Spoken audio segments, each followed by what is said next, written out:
Tá.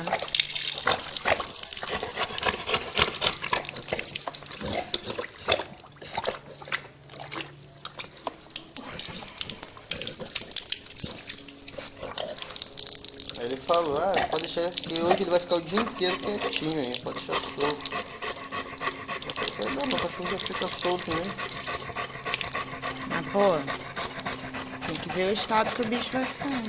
Não, tem que ver o que ele tá fazendo, né? Não É. é possível.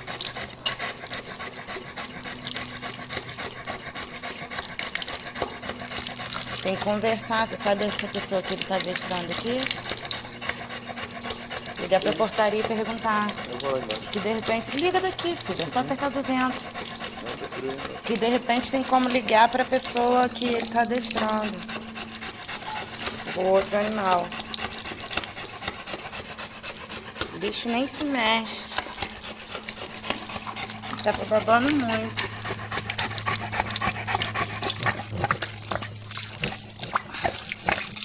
Tá vendo? Tá indo. O que tá indo aqui? Tá pouquinho. Mas você deve ser da focinheira que deve ter machucado. Aqui, viu? Viu? Viu? Onde? Tava aqui, ó. Não, não.